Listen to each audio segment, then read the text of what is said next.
born and raised under the rain and a western wind. Felt the weight, trying to live up to the say I am.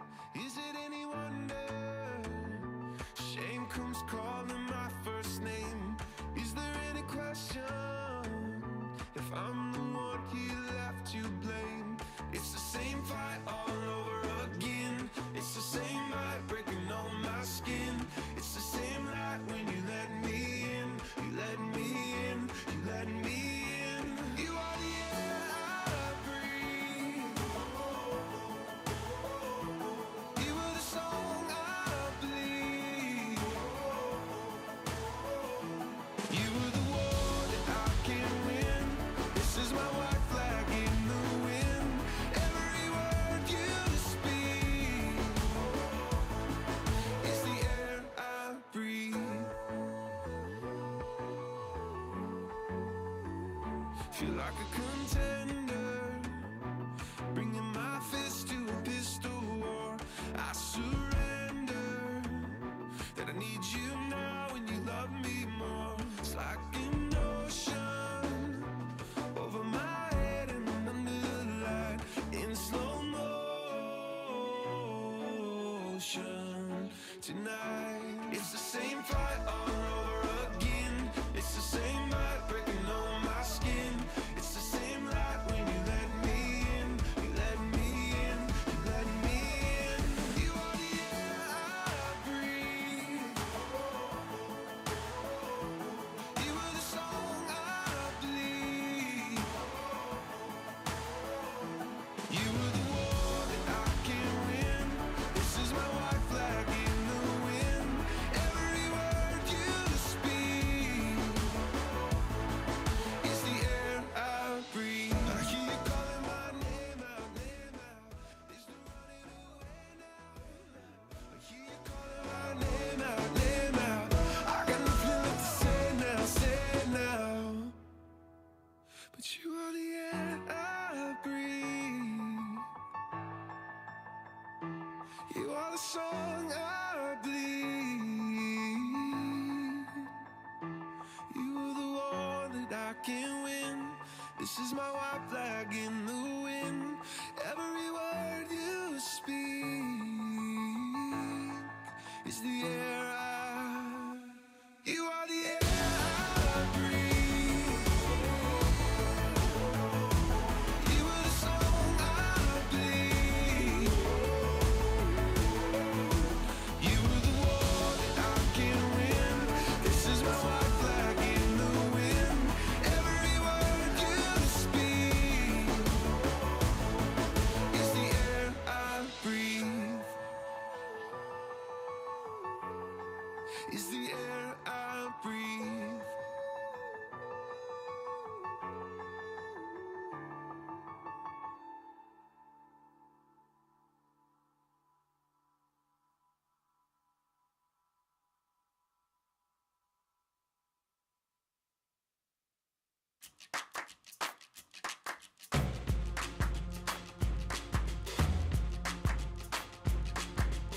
She don't know what she wants to be, with all the pictures in the magazines, holding hands when she's mad at me, 'cause she don't wanna go, don't wanna go.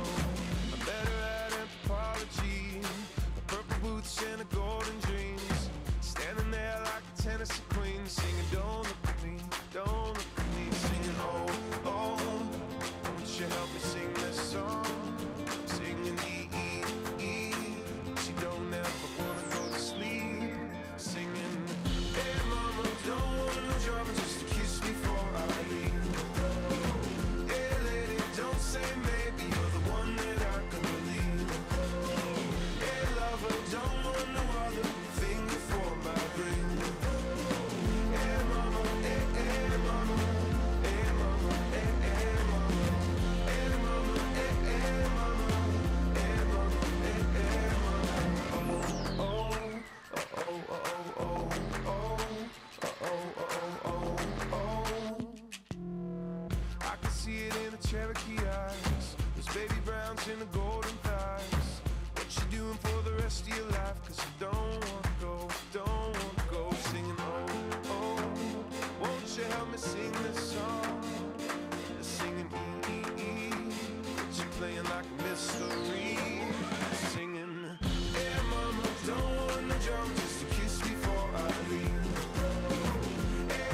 Please take your seats.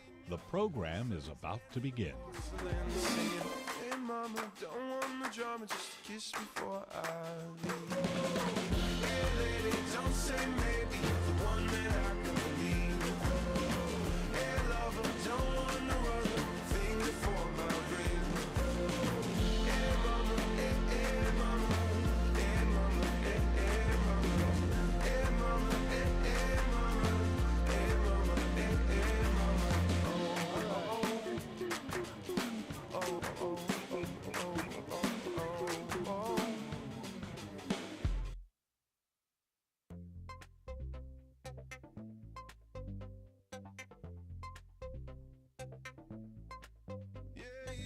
Nashville, it's burning tonight. You turn me right round, baby, like a 45. I'm feeling every song that this town could write. Oh, the fire in my head and the tremor in my chest. Just take one look at my eyes and they will confess that you got me feeling so high. Please take your seats. The program is about to begin. My life, my life. I feel your heart beating right next to me. The heat got me feeling like I believe all the things, baby, that we could be. I feel your heart beating right next to me. Beating right next to me. Beating right next to me. I feel your heartbeat. I feel your heartbeat. I feel your heartbeat. Your heartbeat. Ain't bringing you no games. Ain't leaning on no cliche. If you're sharing my bed, then baby, you share my name. 'Cause you got me feeling so high. Oh baby, you are the rhythm of my life, my life. I feel your heart beating right next to me. The heat got me feeling like I believe all the things, baby, that we could be. I feel your heart beating right next to me. Beating right next to me. Beating right next to me. I feel your heartbeat. I feel your heartbeat.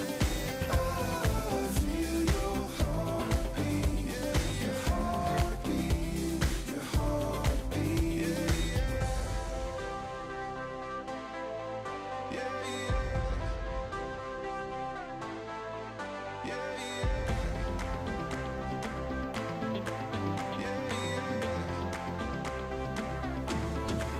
I feel your heart beating right next to me. The heat got me feeling like I believe all the things, baby, that we could be. I feel your heart beating right next to me. I feel your heartbeat. I feel your heartbeat. I feel it. I feel your heartbeat. Your heartbeat. Your heartbeat. Over my head. I feel your heart in the trouble in my chest. I feel it. I feel it. I feel it. I feel your heartbeat. Your heartbeat. Your heartbeat. Yeah.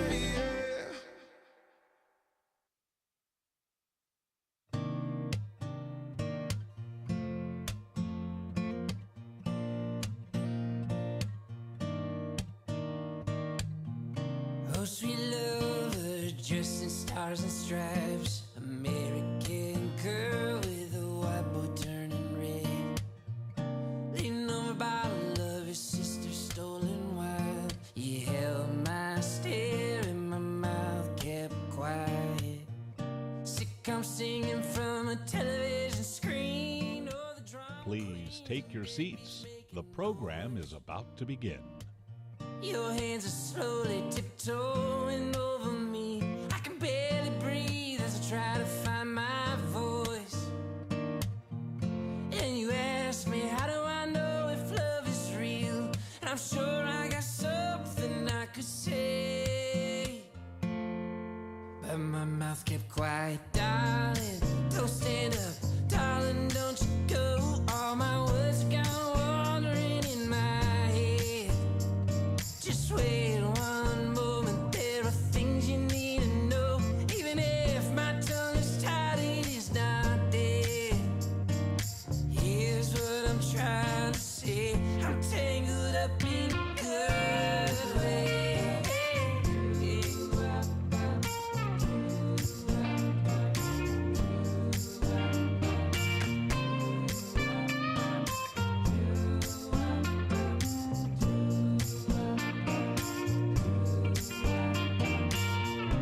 Holding steady your left paw like the Red Sea. I need the courage of Moses to lean into. Your fire eyes, I'm blazing over me. I'm terrified, can't find the bravery to break through. And then you asked me, do you think I could be the one? And I'm sure I got something I could say, but my mouth kept quiet. Darling, don't stand up. Darling, don't you go. All my words are gone wandering in my Please head. take your seats. Our program will begin now.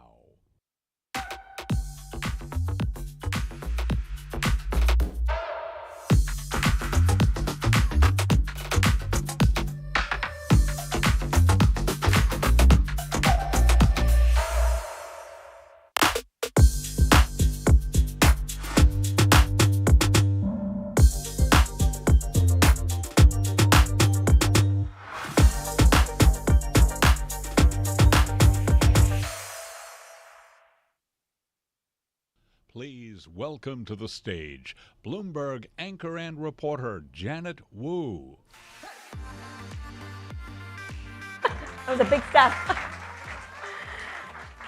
Hello, everyone, and thanks for being here. Whether you are joining us virtually from all over the world or here in the room in Atlanta, we are so happy to be with you. I'm Janet Wu, an anchor and reporter based in Boston, where I interview the CEOs, the entrepreneurs, and the investors of that innovation hub. I am so excited to host this presentation, Intelligent Automation, Transformation in a Time of Uncertainty. And that title pretty much explains it all, what a lot of executives are going through right now and their companies. Economic concerns have led to corporate cultures that demand productive growth while also achieving cost savings. In a recent poll we conducted on social media, almost half of all respondents said return on investment was the top metric needed to greenlight projects. Today, we will discuss how organizations can reduce economic pressures by using intelligent automation to create efficiencies while increasing stakeholder value, and also hopefully improving the workforce experience and improving business in general. But that same poll that I just mentioned also showed that fewer than half of all workers said they felt comfortable embracing new technologies. So again, today in a very efficient manner, we're going to have some really good discussions on how we can encourage that easier adoption. We will discuss how to build support from senior leadership to all levels of employment. And we will look at ways to create projects with positive outcomes. Before we get started, because we have a broad audience in this room and beyond, a few items. For our virtual attendees, if you experience any issues with your video or your audio, try doing the old-fashioned thing first, which is just refreshing your browser. You can also use the chat box that you will find on the bottom right corner of your screen. I guess it's this way virtually, and you can get real-time support. We have partnered with Wordly. That's an audio-to-text platform that will transcribe our discussions in real time to make this event more accessible. And you can access Wordly via the link in the session description. We would love to engage with you and hear your thoughts throughout this program. To submit questions virtually, please click open the white tab on the right side of the video window. And for those of you here in the room with us, you can submit questions by just scanning the QR code that you see here on the screen, and we'll make sure we put that up pretty often through the program. I would like to acknowledge our sponsor, IBM, for making today's conversations possible.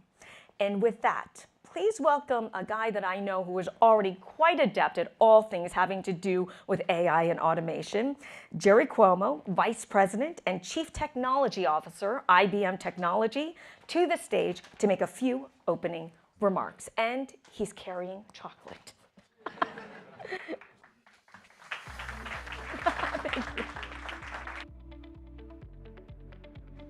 Hey everyone, how you doing? Jerry Cuomo. Thank you, Janet. It's great to be working with you again. Last year, we teamed up with IBM Bloomberg in Raleigh, and we had a great time. So I hope to repeat that here, maybe then some. So it's good to be here to talk about one of my favorite topics, and that's intelligent automation. And that's the combination of automation with a little bit, why not, a lot of AI in it to bring the intelligence. And the topic for today is transforming in a time of uncertainty. So one of the statements that I think embodies uncertainty, at least in my mind, is that quote, life is like a bag of chocolates, right?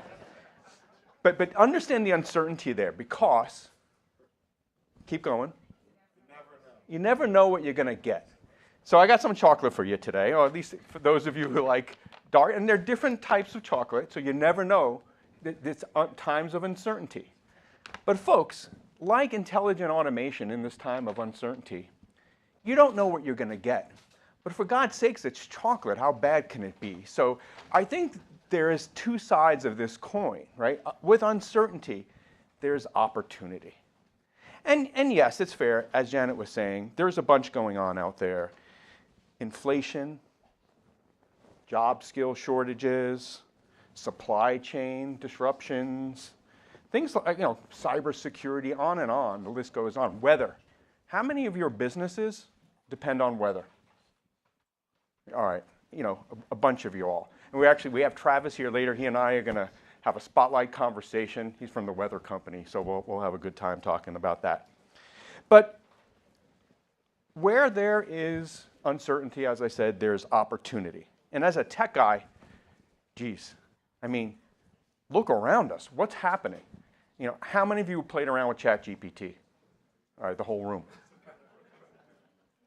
It's amazing. It's amazing what can be done today with AI. And what's that going to do to your company? How is that going to help you transform? So today, we're going to ask you to think like a chief automation officer, CAO. It's a thing. And let's be critical in our thinking. What are the opportunities to change how we work? What are the challenges? Do we trust AI? Right? What are the opportunities? And when I hear things, folks, I'm going to be listening closely, because I hear a lot about, this is going to help us in this time of uncertainty be more frugal. We're going to bring AI and automation to bear to save. And cost savings is a part, but folks, if that's why you're doing it, I'm not quite sure you're getting it.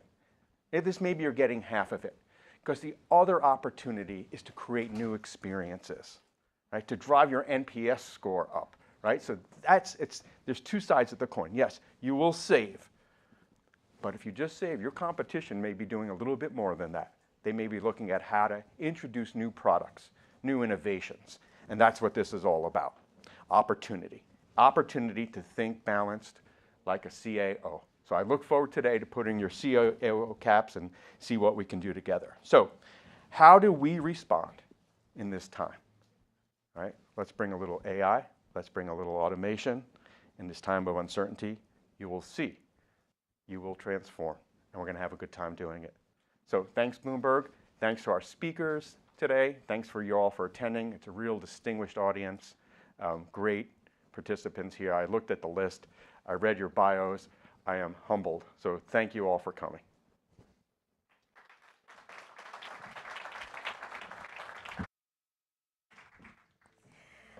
Thanks, Jerry. We promised to be really efficient with your time. And by the way, you know it's going to be great. It starts off with chocolate. We weren't expecting that.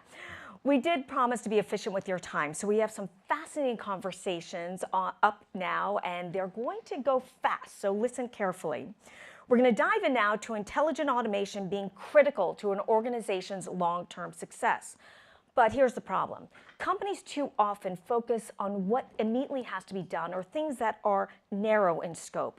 Executives really need to look at bigger and broader outcomes. We are lucky to be joined today by 3 leading executives who are looking to take automation to the next level. I'll turn the stage over shortly to my colleague Ritika Gupta, on-air reporter and producer in New York, for a conversation with Kamal Kwakich of Raymond James Financial, Neil Shah from Regions Bank, and Paul Antony of Home Depot.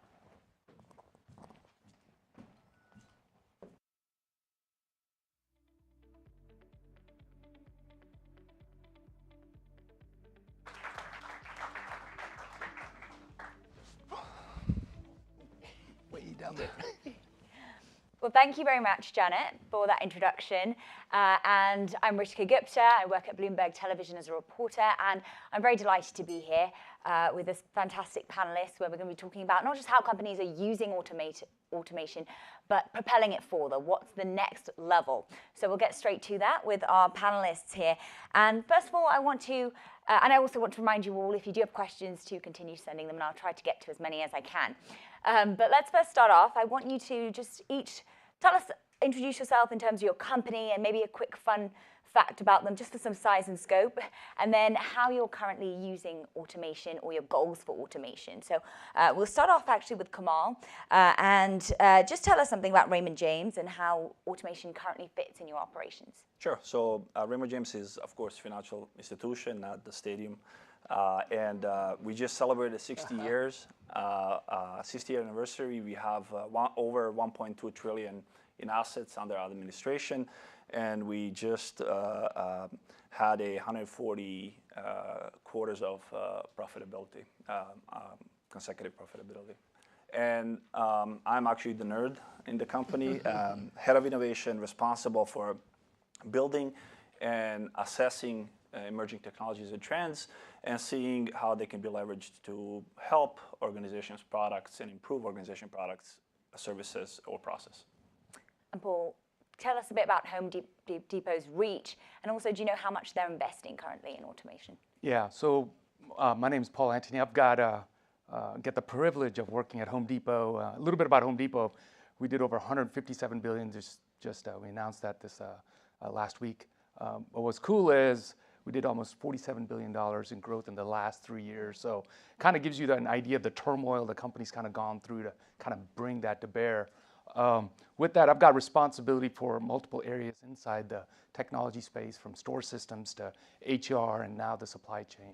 So automation is pervasive inside the company because what we're trying to do is trying to figure out ways of making it easier for our customer and removing friction. That's it. Now, how that manifests itself in all the different areas is pretty broad. So the teams have continually trying to find ways of making that happen, leveraging every piece of technology as well as systems changes to make that happen. And Neil, tell us about Regions Bank and what your goals are for automation in the company. Sure. Regions Bank is a top 20 regional bank in the United States. We have about $160 billion in assets. We're in 16 states across the Midwest, Southeast, and then South Texas, Louisiana. Automation for us really ties in with our strategic objectives, which are very clear: soundness, profitability, and growth, and in that order. So when you think about soundness, as a bank, as a financial institution, risk management is key for us. How can we automate controls? How can we understand when we're seeing risk across all the risk disciplines? Profitability really gets into efficiency. How do we get into deals that makes sense for us? And then from a growth perspective, as was mentioned earlier, automation is not just about cost saves. It is an opportunity to grow as well. And how can we use that intelligent automation to really identify opportunities for growth within our existing customer base and then new customers as well. And I'll pick up from there as the key arguments for it: cost efficiencies, cost reductions, but also improving the quality or the product or service in here. So Paul, how do you judge the value of automation when you're deciding whether or not to go ahead with a project? Oh, for Paul? Yeah. Paul. Yep. Well, at the end of the day, if we can remove friction and enable the customer, there's a tremendous amount of push to make that happen. Let me give you a simple example.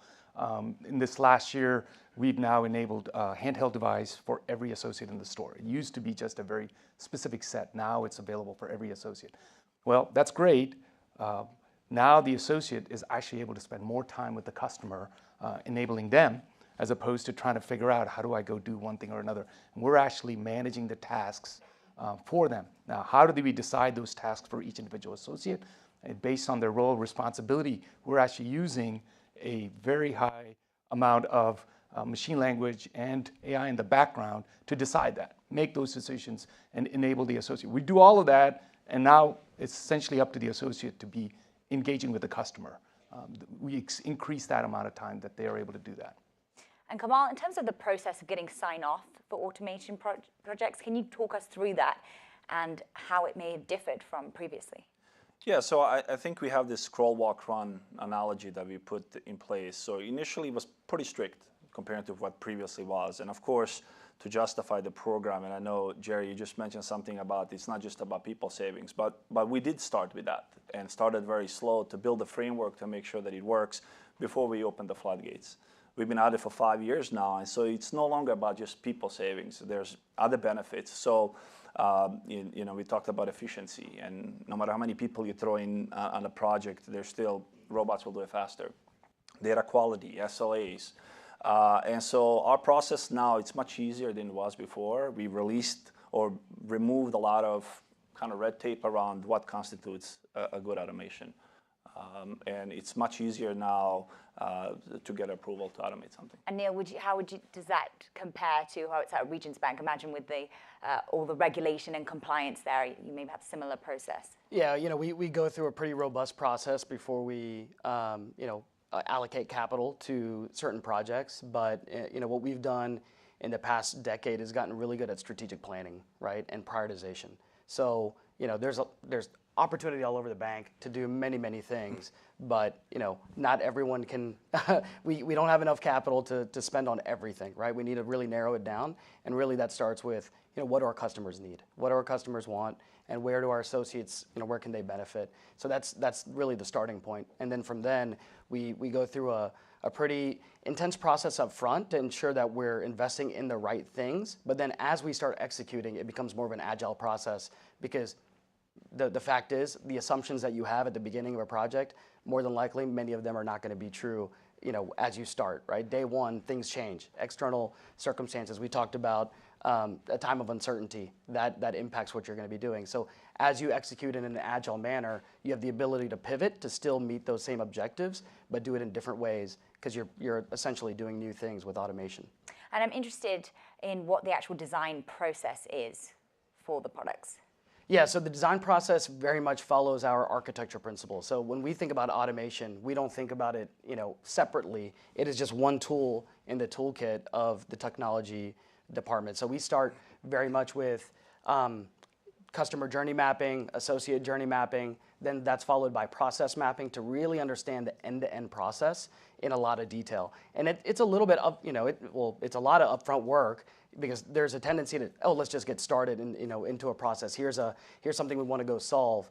That's not always the best thing, because there's dependencies, up, down, left, right. And if you just go deploy something, you might optimize something in the middle of a process, which just creates whip and queues downstream. So we try to look at the entire process end to end, and then say, okay, well, what is the optimal solution for the target state? And Paul, would you agree? How do you manage that risk and reward here? Yeah, it's definitely the same approach that we take. Now, the big thing is we want to get an end-to-end view. For you to be able to do that, you've got to go investigate and learn.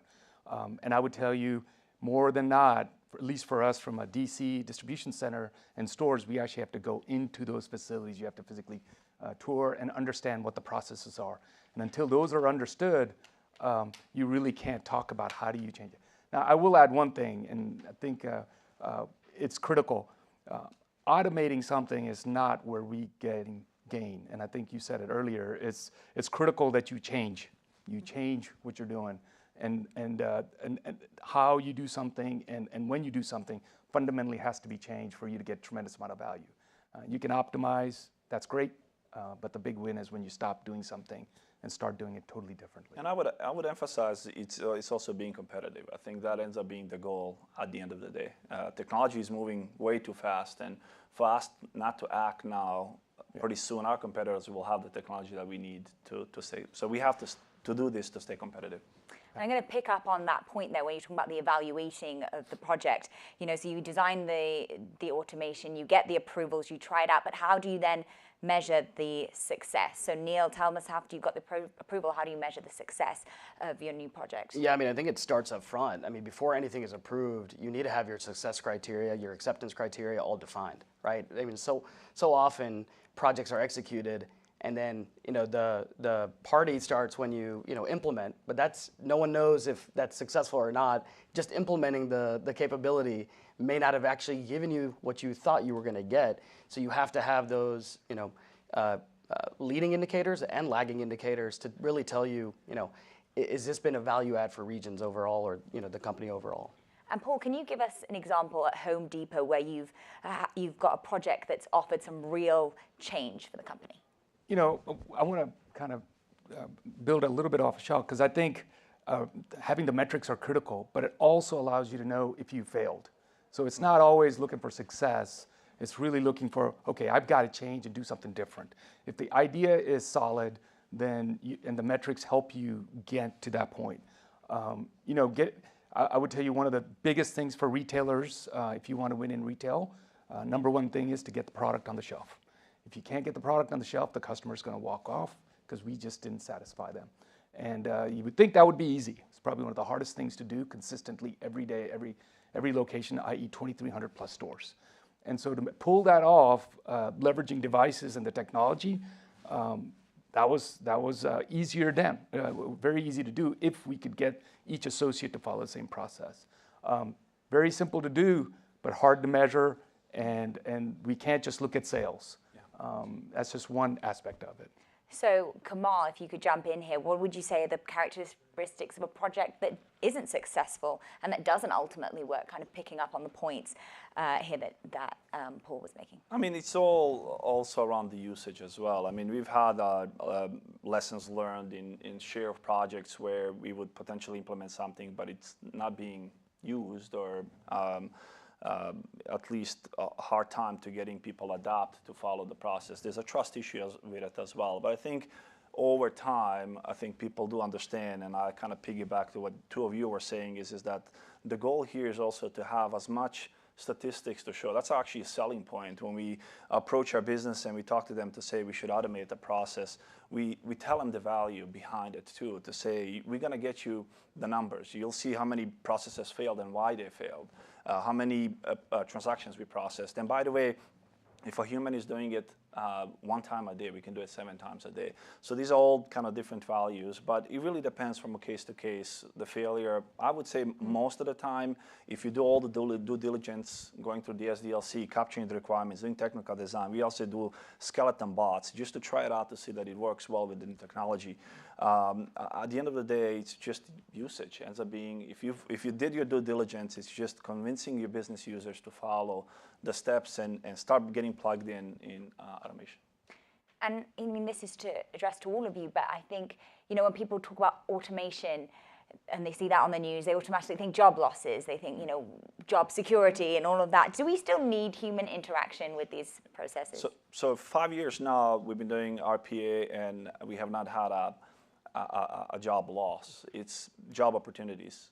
Nobody wants to do old mundane work day to day.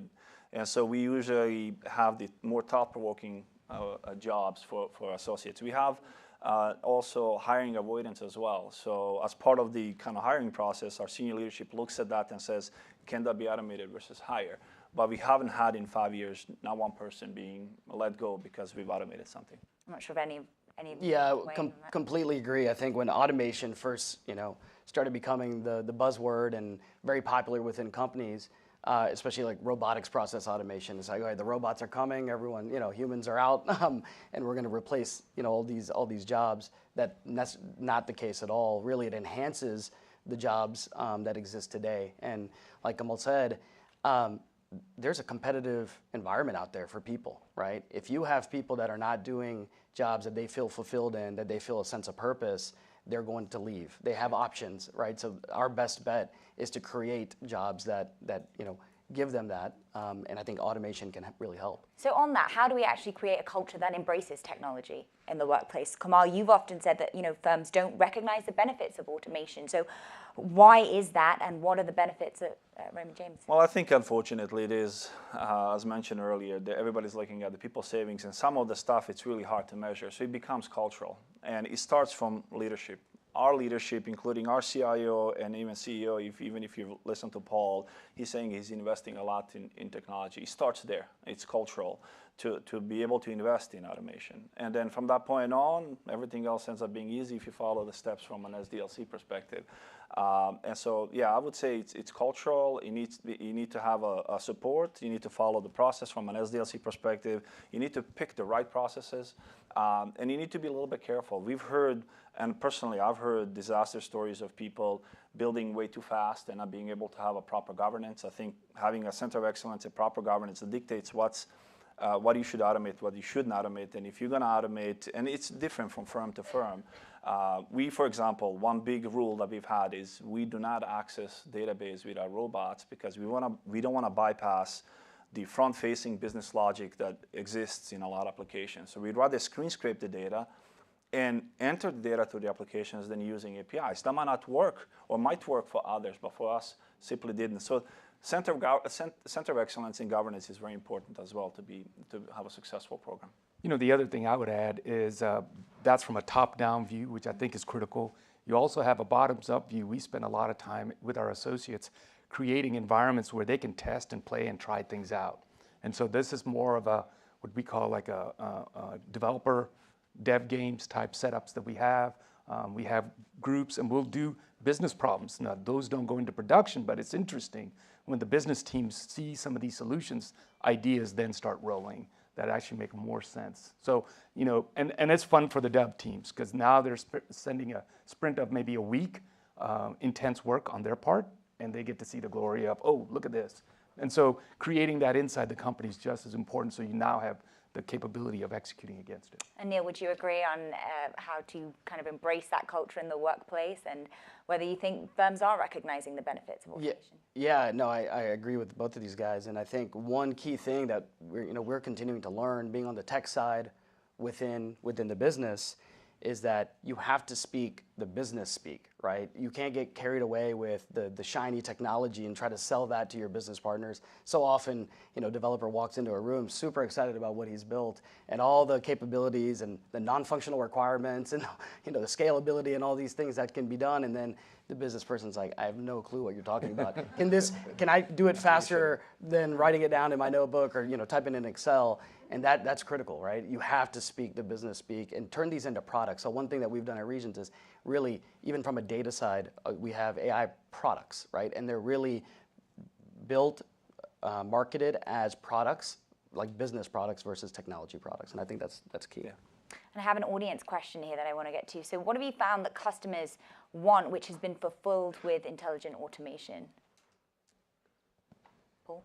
Well, for us, the best example that I have is we've actually gone into search, spent quite a bit of time on intense search, trying to figure out what is it the customer is asking for. So if you're doing search on a Home Depot website, there's a tremendous amount of AI underneath it to help get to the right product that you're looking for.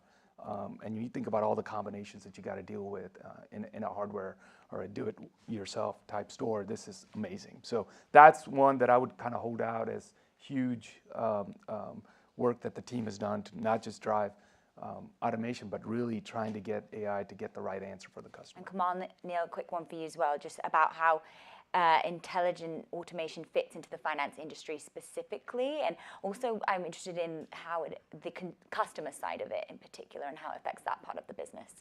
Yeah, so for Regions, right, we are a full service bank, so we may have customers who have multiple products with us.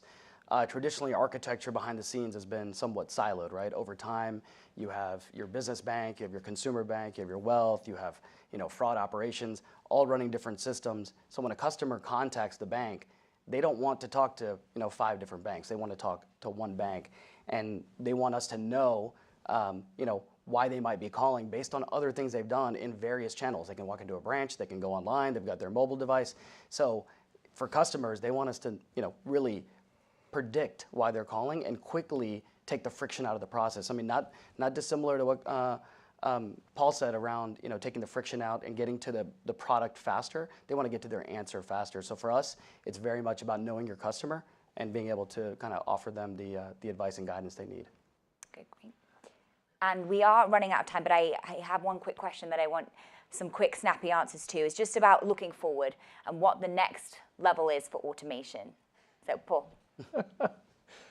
The next level, I don't think is fundamentally changes. In my mind, technology will continue to evolve and change. Our job is to figure out a way to leverage that for business. So, to me, the way I look at it is how am I going to change the business based on whatever the technology that's available. It'll be interesting to see what ChatGPT can do and what's real and what's not. But at the end of the day, if I'm making it easier to allow a customer that walks into Home Depot to complete their projects, the better off we're going to be. Yeah, these answers won't age well. I'll tell you that. In about 6 months down the road, we're going to laugh and say, what was ChatGPT? But I would say, I think it's all about the speed. And I would say, if anything, quantum AI, quantum computing, I know it's early stages. I know there's a lot of discussion on post-quantum readiness. But I do feel that even though AI is right now really fast, I think with quantum, it'll get to that next level. And in my opinion, I think that's going to be a game changer. Autonomous flying cars. No. In the 80s, we thought Back to the Future was going to give us to that, and we're still not there. I think it's disparate data coming together for insights, right? How can we create insights, just cut through the noise and get straight to insights? And I think intelligent automation can definitely help there. Okay, great. On flying cars, we're going to end on that note. Yeah. Thank you very much. I want to thank our panelists because we run out of time, but I thought that was a fascinating conversation and we could have gone a lot longer. So thank you very much, Kamal Kwakich, Raymond James Financial, Neil Shah, Regions Bank, and Paul Antony of the Home Depot. Thank you.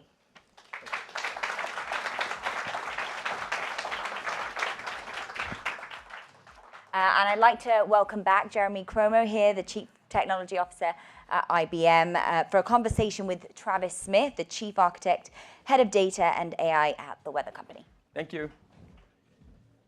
All right, that was really good. Let's give another round of applause. I really love, one of the takeaways is a culture of automation. I do think there is a culture behind everything we're talking about. It requires the same, I would say, the same temperament. You're talking about people. You're talking about behavior. Heck, you come into school and everyone knows how to use productivity tools, coming out of Word, Slack. But automation tools, I mean, they're as easy to use, but we don't have the culture to embrace those just yet. And I think building that up. But Travis from the Weather Company here, I think when we talk about times of uncertainty, sit down, my friend. Weather, I mean, when you're thinking about what's happened over the last couple of weeks, oh my gosh, snow in Los Angeles, 80-degree weather here in Atlanta in February. It's, times are changing, and millions of Americans rely on the Weather Company and the services that you all provide. Applications that forecast, making critical decisions are all dependent on your service being there. So tell us a little bit about who you are, what you do at the Weather Company, and then how it relates back to this topic. And in particular, the point about resiliency, because that data is highly dependent. Yeah, so I'm Travis Smith. I work at the Weather Company. I'm the Chief Architect and Head of Data and AI for the Weather Company. We scale our systems in order to keep everybody safe, whether it's a hurricane or storms or tornadoes. weather is quite volatile. It's quite sudden. It's rarely we get a heads up on what's going on, minus maybe a hurricane, right? Kind of know that's coming down the Atlantic or the Gulf fairly quickly. And so we have to scale our systems very quickly to meet demand. We can hit our scale up to about 36,000 requests per second in our back end. In our front end right now, with this recent storm, we're at 15,000 requests per second. And so we have to make sure we know what's going on. And because we are so sensitive to the volatile nature of weather, we often know the nature of the internet before even our host does or others. Because of our observability and resilience, we are highly available across multiple regions around the world. We're in 7 or 9 different regions globally, and to basically serve everybody out there. And in order to do that, we have to be able to see the traffic on the back end. We have various tools that make it possible for us, things like New Relic, Databand, and Instana is the newest one that we started recently. So observability, I think, when you think about automation, I picture a world where, you're automating with the lights out versus automating with the lights on. And given your role as data and AI, it sounds to me, my friend, that you are the lights in your company so people can see what's going on. And I always like to joke and say AI eats data for lunch, and then, AI propels automation. So there's a real tight relationship. So can you talk about automation and how, now that you have data and AI, the precursor around observability, tell us a little bit about what you put in place. You mentioned a couple products. Yep. And then how does that translate over to automation? So weather often is the trigger to a lot of automations. And so we have actually products that are weather triggers that help us do that. But again, without the observability of the data, from ingesting points, knowing who sends us the data. How many of you guys have personal weather stations or have been involved in personal weather stations at home or with friends or your school, your kids' schools, right? Some of us are weather nerds and we like that kind of stuff. I love it. I think it's a lot of fun. And we build those things, and those personal weather stations do actually impact our weather forecasting. And our weather forecasting computes every 15 minutes, and that's why we are the most accurate brand, and that's why we're the most trusted brand, because we constantly change our forecast in order to make sure that you have the right information at your tips to help you figure out what you need to do with your life, and also to keep you safe. In order to do this, Instana, for example, is a phenomenal tool that we use to marry what's going on in the back end with what time of the real user front end, and we merge those 2 data points together to really get a good picture of what is going on, because there's plenty of things that can happen wrong between your browser or your mobile device and our back end. So that gives us a good holistic 360 view of what people are seeing as far as the data is concerned. And then we also have data back end. So it's one thing to have just observability of our systems and resilience. It's another thing to have observability of your data. So when the data comes in, at what point do you massage it, transform it, use it, and make it, clean it, whatever it is that's necessary to make sure it's ready to go for any downstream systems in a clean way, so you guys can act upon that same set of data. So from an overall observability, data hygiene perspective, driving to that resiliency stand, how much time did it take you to kind of get from the beginning to where you are now? Give us a sense. So we've been doing AI and machine learning since 1970 something probably, when we first opened our doors and did forecasting. And we've only gotten better. The tool sets have gotten better. If you go to our meteorologists, they'll use some Fortran sometimes and MATLAB. They got the old school stuff back there. And then you come to my team on the front end, you got the new fun stuff with the Python and the Rust and the R and so on. And the key, though, is to take their stuff, and we can't dismiss that legacy because there's so much value and so much scale that C code can provide on machine learning that the newer tools like Python even can't scale to that degree as fast as scale as C. You just can't beat that. And so the new tools, as great and beautiful and sexy as they are, they don't necessarily fit all the needs, and that's why the technology is always changing. And we adopt the new tools. We love the Python. I write Python. It's a lot of fun for me as well as because I got to dabble with the code to stay relevant. But we do this to make sure, again, that the data is safe and the data is good for the company and for all the people. So let's talk about reactive versus predictive. Yeah.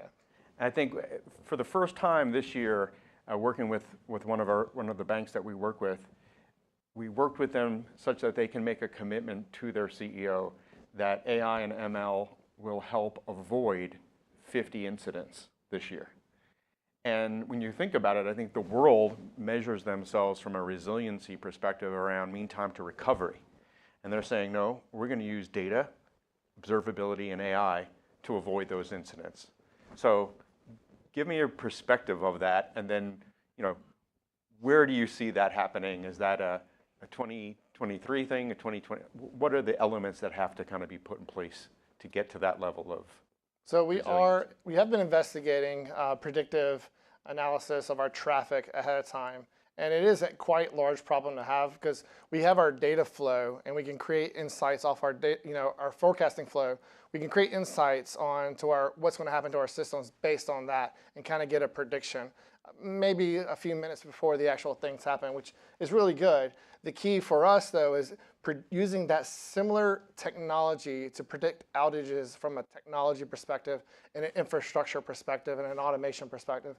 So if we can predict those outages, then our HA can auto spin up. It can spin up an Ansible book. It can spin up a Terraform, some infrastructure as code, and spin up another region. The ability for us to spin up a brand new region outside of all the ones we already have takes 30 minutes.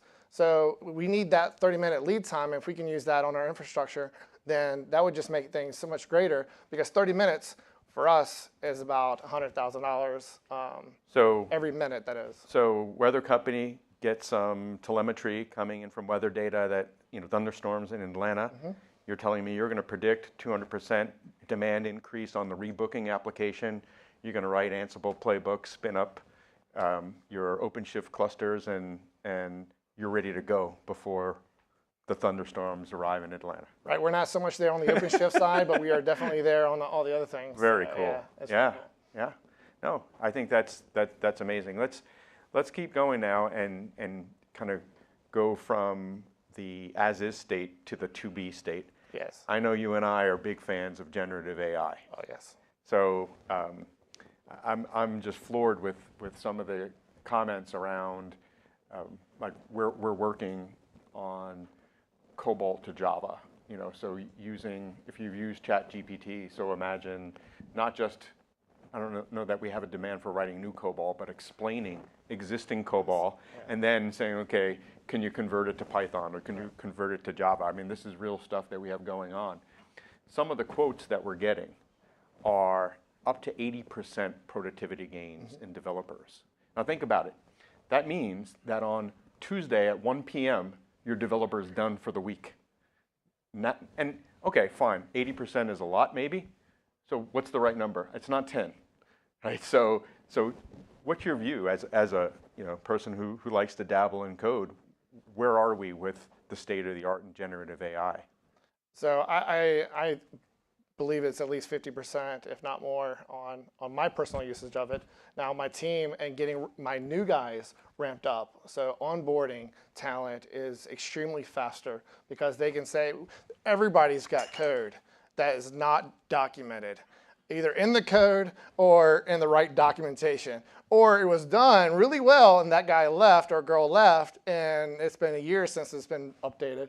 And so now you have to explain it again. So AI, generative AI is extremely good with that. Now for the weather company, we're investigating so many different uses of generative AI. We're investigating usage of giving you guys smart messages, analyzing you as an audience and as a consumer, knowing that you're a working mother, so you may need to get that alert that snow's going to happen, the night before than the morning of. You may be a single parent and you may need even more time to prepare because you have to call for a sitter and so on. And so merging consumer data and with our weather data and any other ancillary enhanced data, pull those together to create a message that what you guys could use as an insight and to help plan your day, keep your day safe, et cetera. Oh, Travis. So thinking like a chief automation officer, I think you've done a great job of that. So if I can repeat back, it sounds like, okay, start with data, turn the lights on. You guys are using Instana and are using that, I would say, significant demand coming in.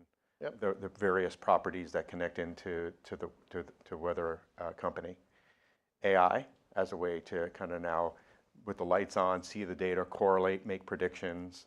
Yep. I love the notion of, spinning up new capacity on, the likelihood of a thunderstorm. Yes. Yep. And then the arrival of new generation AI, 50% is a big deal, productivity. Correct. And as you said, even if it's just documenting code and writing test cases, that's a big deal. And it's not about replacing people. It's optimizing their skill, giving them opportunity to innovate somewhere else if need be. Hybrid workforce. Hybrid. That's thinking like a chief automation officer. Great. Thanks Thank you so much. All right. Thanks.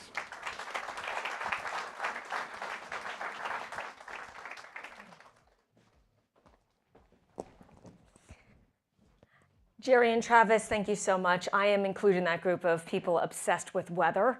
Weather, of course, is a big challenge. And our next guest is also in an industry and a company that faces big challenges. Let's look at how one of the largest companies in e-commerce services, and transportation is fostering a culture open to change. Because as we said at the very beginning, we know these tech solutions are necessary, but one big challenge is getting the buy-in from the rest of the team, the rest of the company. So please welcome now Ken Spangler, Executive Vice President of Global Operating Technology at FedEx.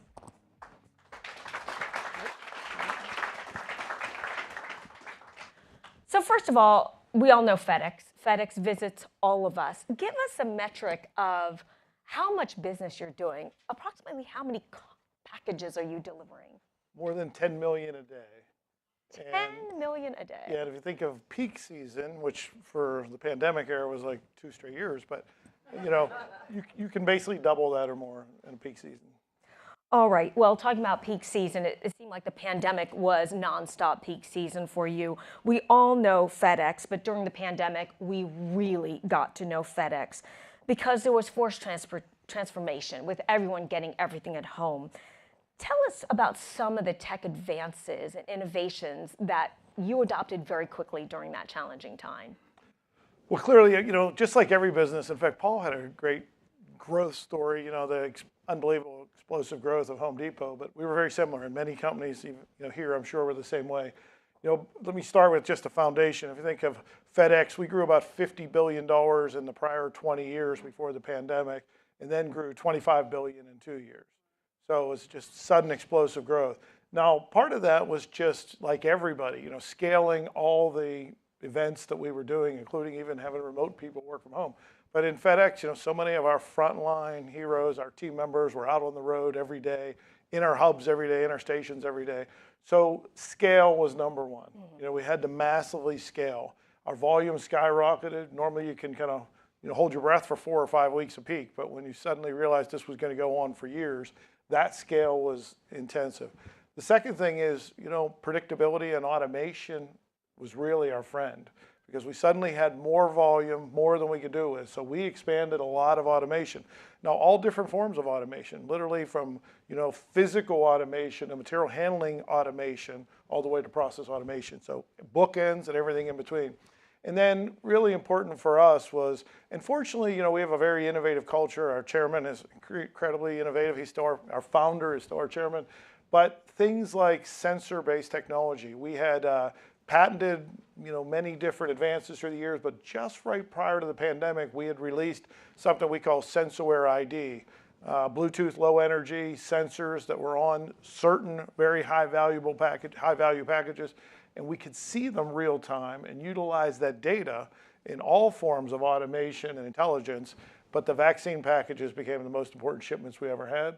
So we started the vaccine packages with sensors on every single packages. And in a sea of packages in our hubs, we could see every vaccine package and make sure it got perfect service. I want to point out that the pandemic really proved some things that were reassuring for a lot of companies. Many of our companies survived better than they ever expected, but FedEx, especially when you deal with a vaccine, was a company that could not fail and could not stop and could not pause. I want you to tell a little bit about the founding story, because a lot of people don't realize that FedEx started a long time ago, before we were talking about tech innovation, and the fact that the founder is still there. If you could just quickly tell people, I know this started in an academic setting, a paper that people were thinking, that could never happen. You want to get things overnight? No way. Well, our founder, Fred Smith, he's again, he's still our chairman today. It's been one of the great blessings of my career to get to work with Fred for decades. But literally, he wrote this paper when he was at Yale. Okay, he had been a pilot, charter pilot, had been a military pilot, a Marine pilot.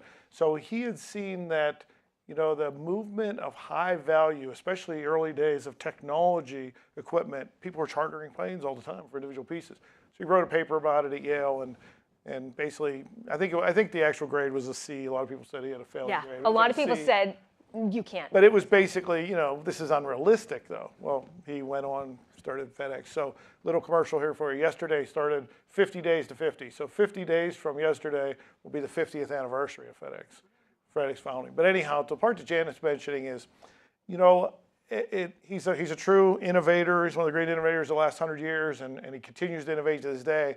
But he had a very famous saying that is, the information about the package is just as important as the package itself. So if you say it today, everybody says, no kidding, right? Except Fred said that in 1978. So in an era, in fact, in the early 80s, we were buying all the 800 megahertz spectrum we could. We were running our own private radio network so that the information about the package enabled our operations.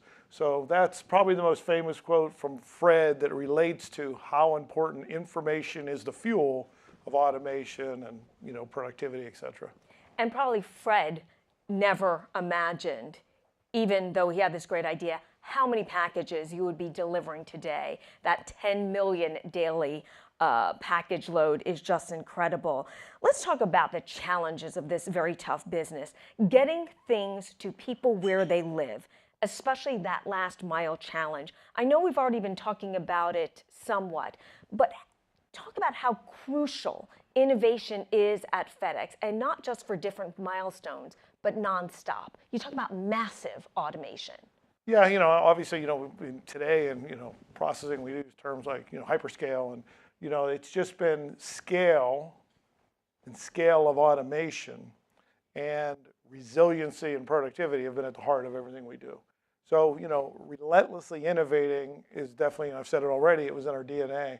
But when you talk of things like last mile, and you think of the scale of the number of shipments, the number of homes, and trying to automate that, and especially because we're a little bit unique and we're a very federated business. We think of FedEx, you think of 4 big segments. FedEx Express, it is the airline, the absolute positively anywhere in the world company. FedEx Ground, the massive e-commerce company. FedEx Freight, the largest less than truckload, think palletized freight in North America. And then FedEx Logistics, that handles everything from how you do brokerage and clearance and things all over the world. And so innovation in individual segments has always been our DNA. But we're in an era now that it's innovating for the enterprise, creating innovation horizontally. So, you mentioned last mile, the scale and the automation, especially route optimization, traffic, weather, all those things, bringing the data together. Again, as I said, data is the fuel, right?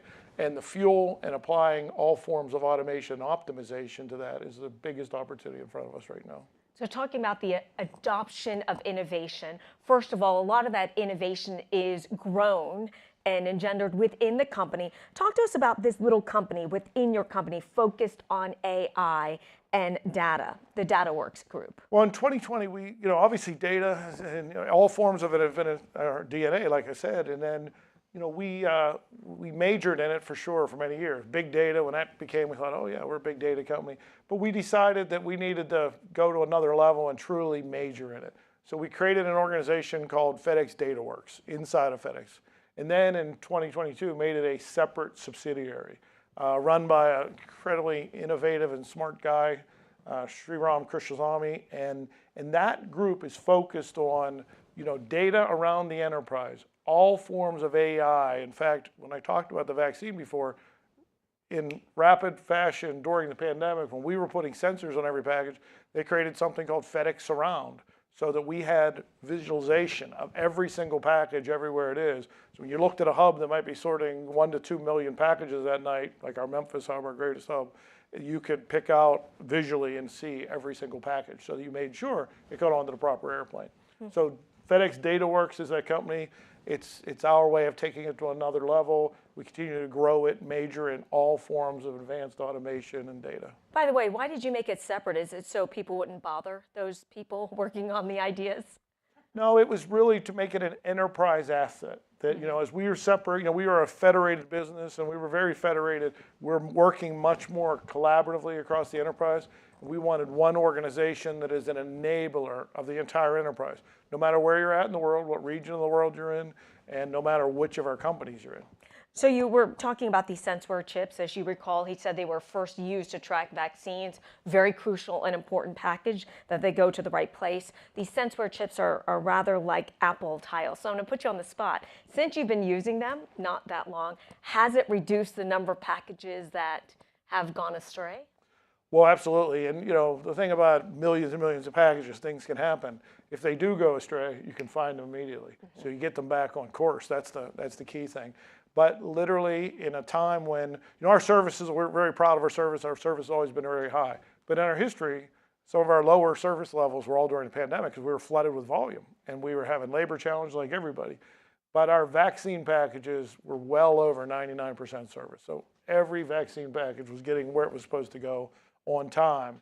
The difference was they had those sensors on them. So that's the proof point of how much better the service was with them. From my vantage point looking at business, I like to remind people that we have more problems in part because we demand more. Before, when we used to go someplace and buy something, chances of it getting lost were not that high. We now demand for it to show up right at our front door. That is a difficult process. So about DataWorks, this group that's designing and implementing new automation, you said there's a distinction between the big I and the small I. What does that mean? Yeah, and I would say that's more of a broad category of innovation. In fact, I have a group that reports directly to me called Operations Technology Innovation. That's where this SenseAware, and we have the small chips. We have also very much more powerful infrastructure independent thing called SenseAware Mobile. So we have all kind of technology. So I call that's the big I of innovation. It's their job. They major in innovation, small but mighty team. It's not like it's a massive team.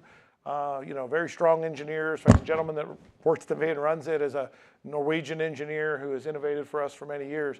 But then really everybody's job is innovation. And so that's what we call, the big I of innovation is the team focused on it. Small I of innovation is it has to be in our DNA, as I've said a couple of times, and it has to be everybody's job. So it's a matter of how you, bring it to fruition, how you bring it to market. Because you're tackling difficult problems, you need to throw resources at it, both time and money. So my question, how do you know when to kill a project? It's a great question. And it's one of the things we've been focusing on most literally over the last couple of years. We went more than 5 years ago, we went to a true enterprise business agility process, true agile, kind of a safe scaled agile framework, but in a FedEx way. And we took many different demand portfolios all over regions around the world and different companies and consolidated down to 10 portfolios in the whole enterprise, actually 5 of them that are large. And we run like many do. We run 10-week PI, so we replan every 10 weeks. But one of the things, that was all great, made us agile. We could start more. We could also start more of the right things or the wrong things, right? And so we created a value management framework. It's really, in the last year, we really majored in it because it's under a program we call Drive. But really what it is, ideation and value have to be connected. So we measure value on everything. And we now work on the highest value items. But to your point, Janet, it's also knowing when to kill things that really don't have value, or the world changes so rapidly. Sometimes it might have had value in the past and things are more valuable, or that value isn't what you thought it would be. It's better than hanging on to it. So we've gotten much better at killing things. In the last year, I don't know the exact number on top of my head here, but in the last year, we've probably stopped more things than we had in the prior 5 or more years. But we're busier than ever. It's because we have the value management framework that says what we should focus on. Yeah, well, to novelists, they often say that you often have to kill your darlings, the things that you're emotionally attached to, but it won't end up being for the greater good. Okay, you have the project that you do find creates value, has a good return on investment, and is a good idea. But of course, it's going to be complex. So let's talk about the big question, the big challenge that everyone here has. How do you get the buy-in? The people at the top have probably given their okay, but the people on all other levels of employment are going to be the ones that are using it. As we've heard in some of the other discussions, some people can be resistant, like, is this going to change my job? Is it going to take my job? Is it going to make my job more difficult if I keep my job? So how, as a tech person, do you get the buy-in? So Janet, great question, and I'm actually going to get to a really simple answer, but let me start with, very beginning when I mentioned value management framework, it's business and IT. So everything has to be, and it literally gets certified. And as it gets certified in the process, it's business and IT. So, you have that buy-in, you have certified value, you have linkage there. But the really simple answer to this is it's organizational change management. So many of us pure technologists, people that, innovate and apply technology, we get kind of infatuated with the technology, but we forget the most important part. And the most important part is how do you drive OCM? And so to us, we have to major in the organizational change management aspects. Sometimes, I'll tell you a mistake I made early in my career. We were driving towards, much higher levels of agility, right? And we decided we're creating 4 teams to figure out how we're going to do it. People, all the new roles in that. Process team, people, process, architecture, and communications. We thought, just communicate. We keep everybody in line. We have a communication strategy. And early on, we realized, wow, that's not the right focus. It's about organizational change management. All principles of it, like in an ADCAR model example. That's more important than the communication strategy. And we literally turned the 4th team into organizational change management, and everything we were struggling with accelerated. So then we started to learn that in everything we do, it has to be a major. And I was, one thing that makes me unique in FedEx is at one time I've been the CIO of every one of the operating companies. And when I was the CIO of FedEx Ground, we actually put a group together, a dedicated group, their only role. They were an organizational change management group. And it just accelerated what we can deploy to. We have hundreds of facilities around the country in North America in the ground case. And we have massive automation, 160 buildings that are massively automated. And by having that OCM group, the battles we would face got so much easier. And that's when I started to realize how important it was. And we've continued to drive that through the enterprise. I want to point out again, think about it. This is a company that we all rely on. We all receive FedEx probably more than we even realize. This company was started as an impossible idea before there were mobile phones, email, the common use of GPS, MapQuest, Waze, like you had to get things different places. So this company was born and has survived and become successful because of innovation and automation. If I interrupt you, when I said earlier that the information about the packages more than the package itself was 1978, not only do we have to buy our own radio spectrum to put out a network, we literally were hiring electrical engineers and mechanical engineers to build the first mobile computers. So before we could buy them publicly from the providers that everybody recognizes today, we were building our own all during the 80s. Again, that's a typical Fred Smith. Nothing is impossible. But the vision of the data is decades ago, and that's what's really been the fuel for us. We are down to our last 3 minutes. I want to ask you about a question to look forward, because we always want to do that with all of these companies. Right now, what are your biggest challenges? Is it scaling to meet this unbelievable augmentation in demand? Is it the actual costs of doing this business, the air disruptions that we've seen, the workforce challenges? What right now is the biggest problem that you are dealing with? Definitely it's easy to say, and I think most business will say is today, it's a little bit of the slingshot effect of the pandemic. We slingshot so far ahead, 5+ years ahead of what our trajectory would have been. And we had to add so much capability to run that. And now the world's normalizing. And the world's very different. We see, normally you see the, movement of the different regions around the world, and you can kind of predict and see what's happening. And they've really whipsawed a lot the last 12 months.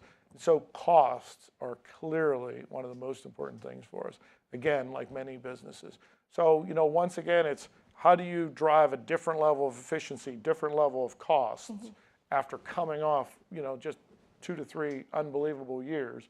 And then at the heart of that is, part of driving cost is cutting costs, but a lot more of it is providing massive productivity, massive automation, all forms of efficiency. So at the heart of it, again, technology and IT becomes, we see demands that we've never seen, larger demands than we've ever seen, but they're focused on the right thing, value, and in a lot of cases now, value comes from reduced cost or higher productivity. So with the goal of reducing costs and augmenting efficiency, the company's actually doing something. They're having a collaboration between FedEx Ground and FedEx Express deliveries. Why? Well, during the pandemic, we changed. FedEx is always, for more than a decade before, we had 3 strategic operating principles. Like everybody else, we have mission and purpose and everything, but strategic operating principles were we compete collectively. That means we're one FedEx to all of our customers. We operated independently, and then third, we manage collaboratively. We changed that, and it was compete collectively was the same. Operate collaboratively. So now we're driving synergy horizontally across the companies, and it's innovate digitally is the third pillar. Well, those, it's only 6 words, and only 3 of the 6 words changed, but that operate collaboratively, the 2 biggest by far, FedEx Express and FedEx Ground. So we use what we call last mile optimization. We optimize across both networks. We deliver things together. We put stations together today. So we're driving, really a horizontal synergy that creates massive value that before ran in silos, because there was a period in our growth, focus is how you won in a competitive landscape. Focus was needed. They needed to be independent. Now we need synergy and scale and productivity, so we're operating them horizontally. Ken Spangler, I regret to say that despite the fact that you and I are both not slow talkers, we have run out of time. So, Ken Spangler, I look forward to introducing you back to another panel. Thank you very much. You are so lucky because we are getting the executives from these complex, large companies who are sharing with you how they are getting stuff done. Now, our next panel looks at how another company is using automation to transform its relationship with customers. This is also in an industry that has faced massive demand and massive challenges. It's an industry that I know personally very well, and in fact, this company in particular, because I've been a client of theirs, 4 times within the last 5 days, jetting around the country and the world. Please welcome Bloomberg's Atlanta Bureau Chief, Brett Pulley, in conversation with Narayanan Krishnakumar and Julieta McCurry, both from Delta Airlines.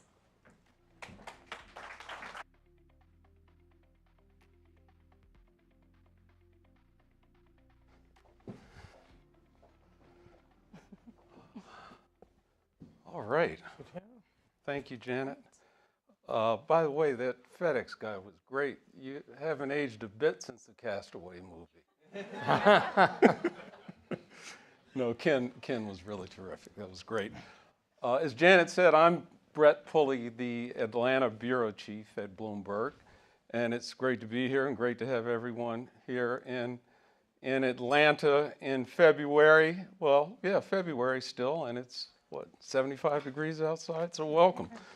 Welcome to both of you.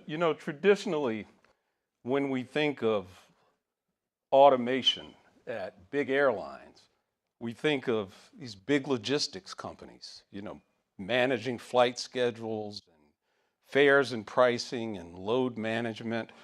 But Delta, as a result of using data and automation, has announced recent customer-oriented changes that not only enhance the consumer experience, but also, Delta says, give the company a competitive edge. So Julieta and KK, welcome to both of you, and I'll start with you, Julieta. What are the new products that data and automation have enabled Delta to create? Well, I'll start with a foundational one. At Delta, we're all about connections and those we make along the journey. And for the longest time, the sky has been the final frontier of connectivity. So a few years ago, we set out to change that and bring connectivity at 30,000 feet and the quality that you would get on the ground, right? So, and I'm pleased to share that on February 1st, just a few weeks ago, we launched free Wi-Fi for all customers. I see some thumbs up, so awesome.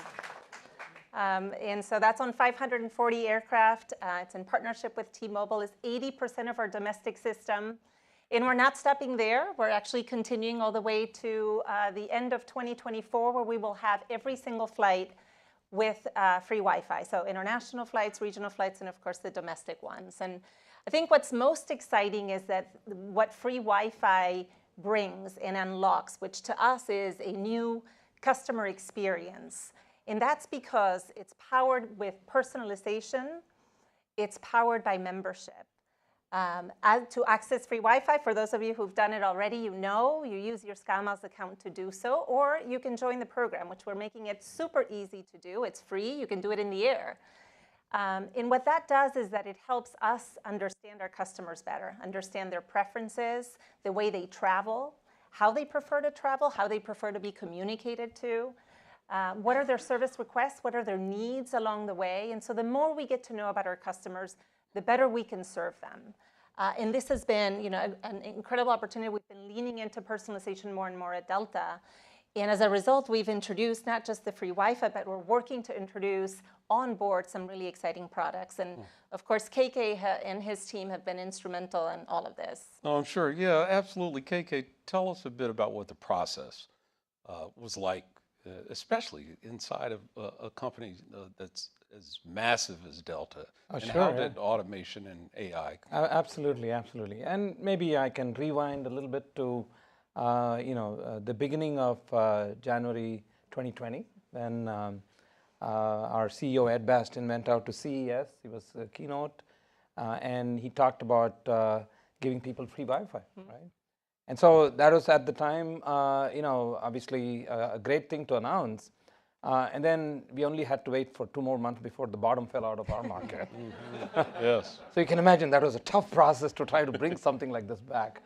But the important thing is there were a couple of other things that we did during the time that we had such bad times during the pandemic, right? One was we said that we'd take a bold step of moving to the cloud, because I think that was one of the important things that has supported all of what we've done since then as well.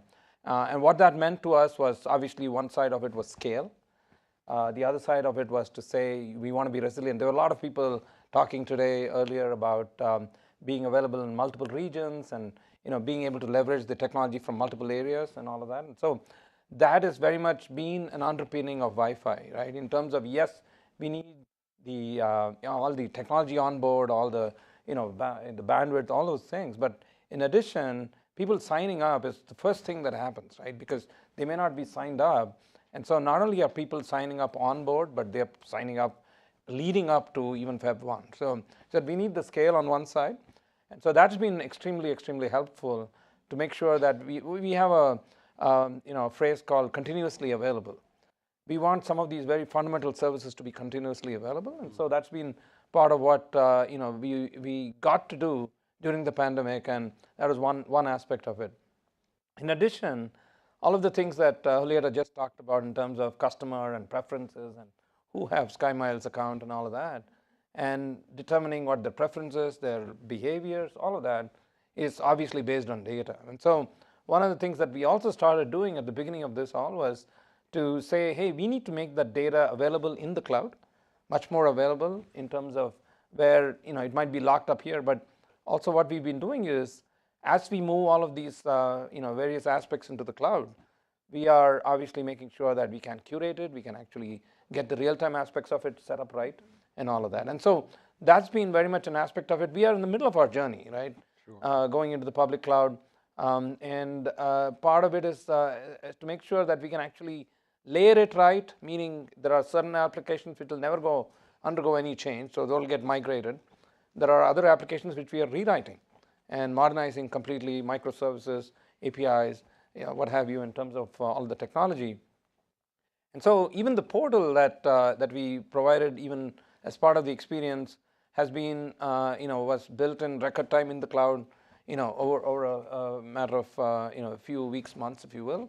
And the continued scaling that we've had to do because of all the incredible amount of uptake because of the announcement has been quite amazing. So the process was initially to say that, and we work very agile, much like other speakers talked about earlier. We work very agile. We have a notion of multi-level planning. We have a notion of product-based organization, and obviously from the technology perspective as well as the business area that Julieta represents, very close partnership to ensure that all of this can be brought to bear. And so that's part of how we work. Yeah. No, that's interesting, and perhaps this is a question for you, Julieta. So you guys have all of this data and analysis. How do you get everyone on board to discuss and agree on what's going to add real value to the company, to the process? Yeah, I mean, it starts with listening to the customers, right, and understanding them deeply enough. And the more that we bring personalization, the more we get to know them and understand them, right? And it's exciting to think about the 2 new products that we're bringing on board because of Wi-Fi that we're working on, which is going to help even fuel further that what we call the data flywheel, right? This better understanding of customers. The first one is a product that we call Delta Sync Exclusives, and it's a first of its kind personalization hub that you will access as you log into free Wi-Fi. And what that does is it gives you opportunities for a curated experience of offers, access to content that is exclusive to the hub, and entertainment. And this we're doing in partnership with some big brands that our customers know and love, like Paramount Plus, and being able to stream all of their content for free. New York Times Games and being able to play, all of those games. I know I'm a huge Wordle fan, but they have a huge library of games that we're going to be bringing on board. Exclusive offers with T-Mobile and American Express and many other brands, as well as curated content because we know where you're headed.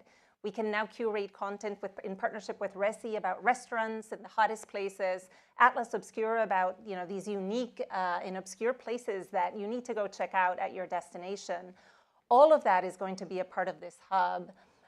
So we like to think of it as an opportunity for discovery, for sampling, for immersion for our customers, but also it's going to give us a lot of great opportunity to get to know them better and know what works, what doesn't work, right? What resonates with them, what doesn't, so that we can continue to make that better and better. Sure.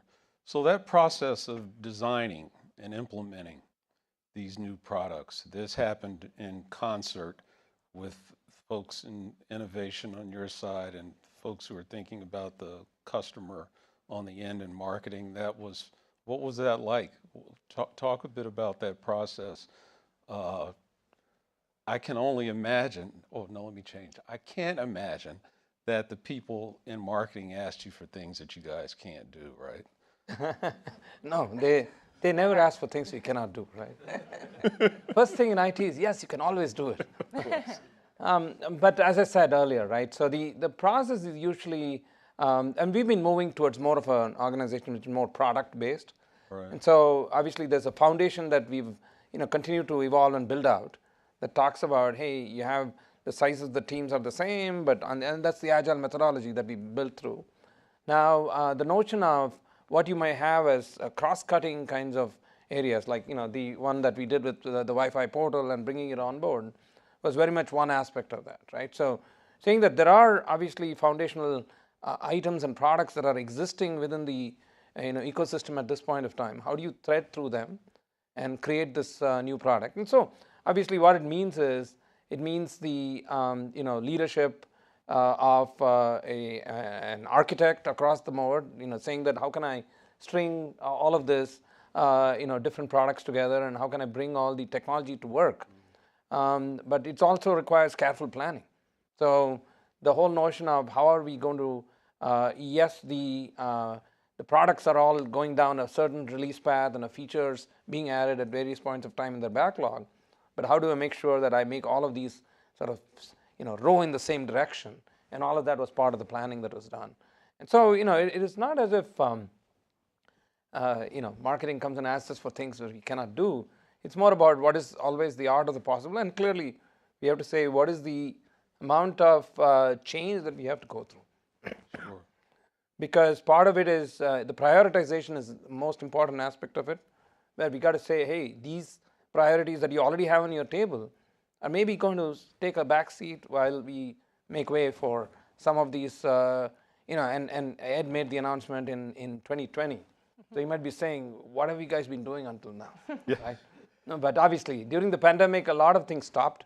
Sure. We continued on the cloud journey, but part of it is around how do you collaborate with across the board to make sure some of these very important initiatives are actually brought through, even while there are priorities being adjusted and so that we can grow in the same direction. So you guys have other enhancements coming as Yes. a result of this improved interface between customers and the airline. A true story. That makes me, and I want to hear about those. I would say 25 years ago, probably. I'm dating myself. I was covering the airline industry at the Wall Street Journal, and I was based in Chicago. And United Airlines, I'm pretty sure that's who it was, they're based in Chicago, announced that they were going to have entertainment, their seat back cushions. And it was a big deal. So I took a flight. I always remember because it was the only flight at that time from Chicago that had the seat back entertainment was Chicago to San Francisco. So I jump on a plane to San Francisco, and I check out this new product and stayed in San Francisco maybe 3 or 4 hours, took the flight back to Chicago. 25, 30 years ago. So talk a bit about why customers should get so much more excited now. Why is this so different, and what is the underlying technology? Yeah, we're super excited about this. We're working towards a spring launch. It's about our seat back screens, and that was, I think, era number 2. The first era you may all remember, for those who are maybe my age. There was one screen in the entire aircraft, right? And we all could see the one movie, right? It was right. era number 1 of entertainment on board. Era number 2 is where, in some ways, where we are today, right? I think Delta does it better than anyone else. We've been investing in our seatback screens for a long time now, and in fact, we've got over 150,000 of them, more than any other competitor by far. And that was important for us. We've also invested significantly in the content, which is why today we have over 90% of our customers engaging with those screens on any given flight. 90%. I mean, you name a platform or a product that does that kind of pull. And so it's incredible. And what's most incredible is that it's a one-size-fits-all experience today. So the opportunity to personalize that, to bring in features in experiences that are tailored to you is, I think, the power to supercharge this in a way that's really going to transform, we believe, the experience on board our aircraft. So things like recommending content to you based on what you've watched in the past, right? Your ability to be able to continue to watch a movie where you left off, right? On a connecting flight. I see heads nodding. There's a lot of opportunity from a content standpoint. There's also opportunity, because we know you, to be able to then also give you real-time information about your travel, right? So notifications that pop up in the screen that says your bag just boarded, right? Or your connecting gate is changing, right? All of the things that help you on your journey. So the more we get to know about you, the more we can support you in that way. And then finally, which is so exciting, you start to think about these screens going beyond entertainment into service as well, right? We're piloting at the beginning in first class, but the plan is to roll this out, the ability for customers to be able to order food and beverage from their seat. Flight attendant receives it in their own device and be able to take care of that request in the moment. So a lot of great opportunity that, to us, as we think about these 2 products that I just mentioned that are coming in the spring, are truly going to transform the experience on board in a way that we haven't seen before, and it's just super exciting. Yeah, absolutely. And I think you asked about some of the technology, right? Also, so clearly one of the things that we've done is we've invested in the data, and the data lakes are up in the cloud. It starts there, and there's going to be a good amount of AI, ML. We already use a lot of AI and ML today to help curate some of these experiences. In fact, let me take a step back, right? Overall, after safety, the 2 big pillars for us as our objectives are customer experience, which Julieta talked about, as well as our operational excellence. And we continue to be pretty well recognized for on-time departure, arrival, bags, those kinds of things as well. And all of that is also very data-oriented and database. And how do we make sure that we can rebook you if you're able to, if you're actually going to miss a flight, those kinds of things. And so the important thing is customer experience is also dependent on the operational excellence that we provide, because if you miss a flight, and then we should be able to recognize that, hey, this was a person who's missed 2 flights in a row or something like that, and how can we provide some level of compensation of a different kind, right? To say that, yeah, we recognize that you as a great customer had to endure this, sorry about that, and here is something else. So what we're also trying to do is make sure that we can actually bridge those gaps across what our 2 pillars are in terms of provide the right kind of service to any of the folks on the flight. And so data, the AI and ML that goes with it, all of the analytics that we can put into it. But in addition, of course, being in the cloud just allows us to, as I said before, just scale. And there were instances even in the last few weeks and months where we had flight requests because of all of the the weather issues and all of that, 5x times the amount of normal requests that we have, which we wouldn't have been able to handle in a graceful way unless we were already in the cloud. And so again, this is part of our journey to the cloud. And in the end, we still have, if you book a flight on Delta, it goes back to the mainframe, and those workhorses are chugging away in the background. But a lot of, most of what you would have as distributed systems in front are actually going to be in the cloud in a couple of years' time. So. Well, Julieta mentioned real-time information on your journey. And again, I think of real-time information on a journey, and I know many people had this experience. I can recall getting on transcontinental or transatlantic flights, and I just watched that little plane on the screen, and that plane just kind of try to see if I can actually see it move. I mean, that was the information. When your boss, when Ed Bastian made this bold announcement in January 2020, did you have any idea what you were going to do? First we said, wow. But it is also into the notion of how we know our own service, broadband service at our homes, right? And it goes up and down and all of that. And we're saying, how are we going to be able to provide that on the aircraft? Leave alone. But I think the technology has also come a long way. And so I think whatever needs to be on board, and our satellites and all of those are all providing that last mile, if you will, on that front. But in addition, it also goes back to, from a cost perspective, how are we going to support it and all of that. And so all of those have been things that we've been working through and working on. I mean, none of it in the end, I say, is a technology problem. It's all getting the right people together, getting all of the processes together, and getting it done. And that's. Yeah, no, I agree. And we're not going to get it perfect, right? And we know that. I think the key for us is how we work well together, so that we're listening to the customer to get their feedback in real time. And we've put a lot of listening posts in these products so that we can get that real-time feedback as well. Acting on it with agility and speed, right? And so, what's that process? What's that organization that allows us to be agile within? And then putting it out and listening again, right? To see if we got it right, if this is moving in the right direction, so that we're constantly, optimizing and improving that experience. No, you guys are terrific. I hate we're out of time. Do you have any news to break? Any news? Those are my 2 news. We'll be very busy for a while. Thank you both. Thanks very much. Keep climbing, right? Thank you. Thanks.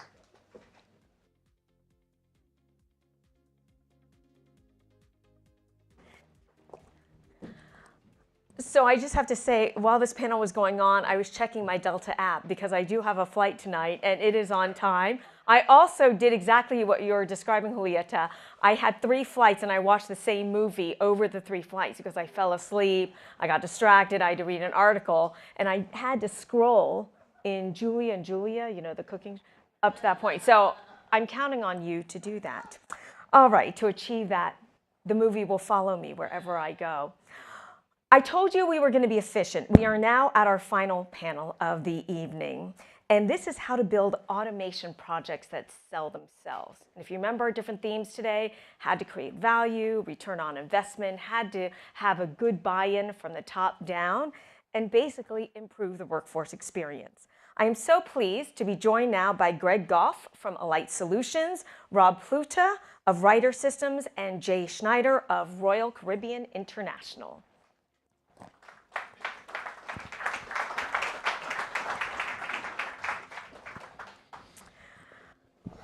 Ryder Systems, Royal Caribbean are pretty familiar names to us. Alight Solutions, I want to begin with you because you are actually affecting, impacting, working with 20% of the US population, which means that a bunch of you are affected by Alight. How do you do that? Tell us about your company and the services you provide. Yeah, so we think of ourselves in the space of employee well-being, employee engagement, and we do that through things that you would know of: managing health benefits, managing 401ks, managing pensions, managing payroll.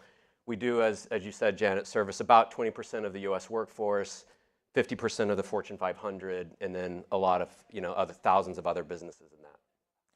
Jay, we know Royal Caribbean. It's in our dreams during snowstorms, which Boston is having right now. We're thinking about that vacation.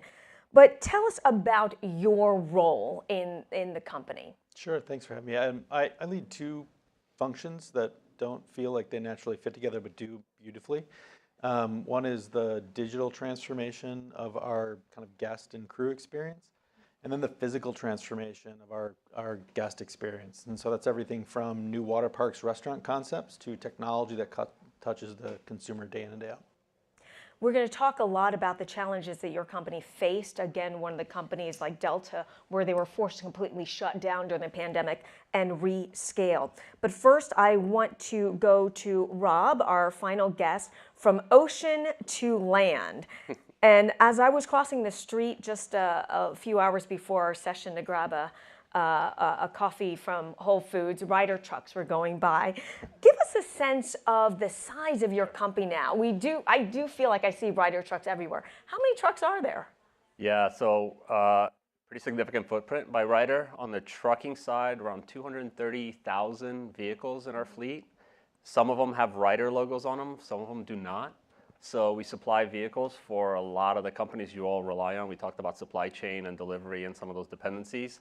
A lot of those vehicles are managed by Ryder, maintained by Ryder. So significant footprint, supported by 800 or so repair facilities across the country, 5,000 technicians, huge opportunities for automation, visibility, streamlining. On the other side of the business, Ryder also has a large footprint in logistics, supply chain, 90 million plus square feet of warehouse space, 400 plus warehouse locations, everything from e-commerce all the way to last mile delivery, movement of goods, visibility of goods, and all of the automation in between. So pretty significant business. This sounds very similar to our conversation with Ken Spangler of FedEx, in that you have a complex business that has to reach a lot of people where they are, and demand has grown. So let me stay with you for a minute now.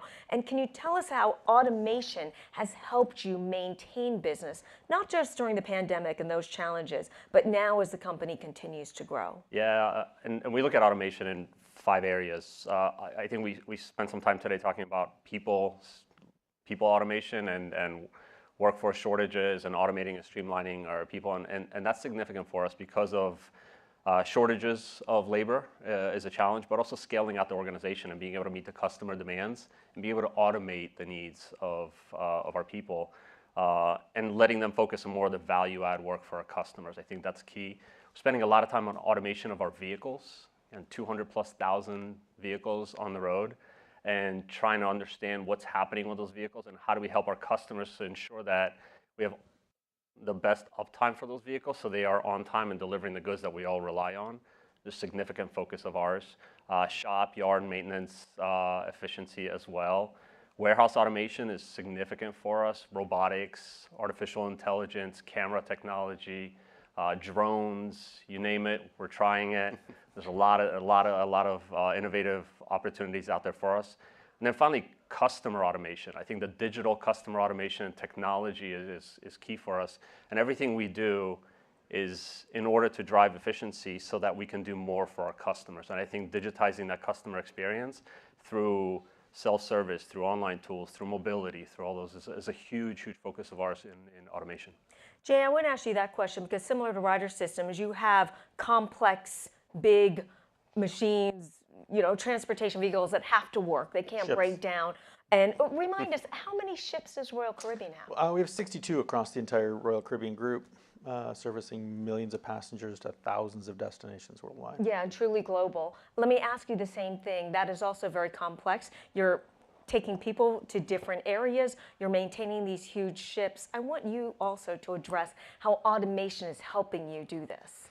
Yeah, I mean, like, listen, we're a data ecosystem, right? We're resorts, food and beverage, supply chain, entertainment, gaming, everything from Broadway shows to high-end meals and moving people logistically around the world. So it's a complicated data environment. That is a ton of opportunity. And so for us, it really is focused on how do you deliver experiences to people and how do you, lower costs. So I love the comment earlier about making sure you kind of crack the nut on both of those. For us, we spend a lot of time with our crew at sea, understanding how do we generate job function automation that delivers value to them so they can spend more time with our guests day in and day out. We developed a tool that we're super proud of called our stateroom automation tool.